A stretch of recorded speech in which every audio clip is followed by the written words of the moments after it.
The Biotech Growth Trust is managed by Jeffrey Hsu and Josh Gollum at healthcare specialist OrbiMed, which has around $17 billion of assets under management and a team of around 150 professionals based in 12 offices across the world, including in New York, Shanghai, and London.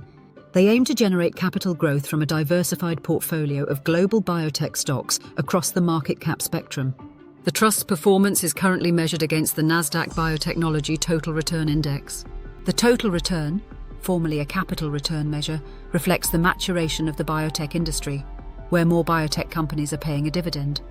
Although the number remains small and the trust currently does not receive sufficient income to pay a dividend, the biotech industry has experienced an extended period of share price weakness, which began in early 2021, during a period of higher interest rates. This turned into the largest absolute, the largest relative, and longest drawdown in its history. This share price weakness resulted in very attractive valuations, with the number of companies trading below the value of cash on their balance sheets at a record high. It should be noted that prior industry drawdowns have been followed by periods of significant biotech stock price outperformance. The valuations are disconnected to industry fundamentals, which are very strong. People refer to the biotech sector as enjoying a golden era of innovation across a wide range of drug development areas, including oncology, weight loss, and dementia. Innovation has historically been the biggest driver of the biotech sector's performance. The regulatory environment remains favourable, evidenced by another high number of new drug approvals by the US Food and Drug Administration in 2024, following a record level in 2023. Also, M&A within the biotech sector is robust and is expected to remain so, as large pharma companies look to bolster their pipelines ahead of a major patent cliff between 2025 and 2030. The managers employ a strategy that favours smaller, also known as emerging biotech companies, rather than large cap firms.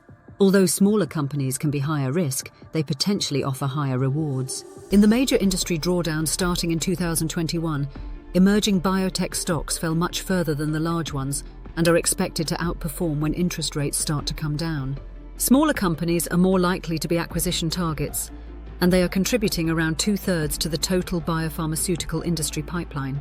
While the trust's performance has proved challenging during a period of biotech share weakness, over the long term, a focus on emerging biotech stocks has proved successful. Hsu and Gollum select stocks on a bottom-up basis following thorough, in-depth fundamental research, which includes financial modelling, an assessment of research pipelines, and identification of potential catalysts.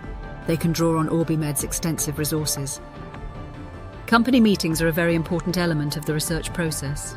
Reasons to initiate a new position include whether an early-stage company is approaching profitability, ahead of anticipated positive clinical data, or if a business is considered a potential takeover target. While the managers seek out the best potential opportunities across the globe, most of the portfolio is held in US companies, reflecting its dominance in the biotech industry, although the trust has a notable exposure to China. The portfolio turnover is relatively high because of its large emerging biotech exposure, where stocks can be volatile around clinical results news. If you would like to find out more about the Biotech Growth Trust, please visit Edison Group website.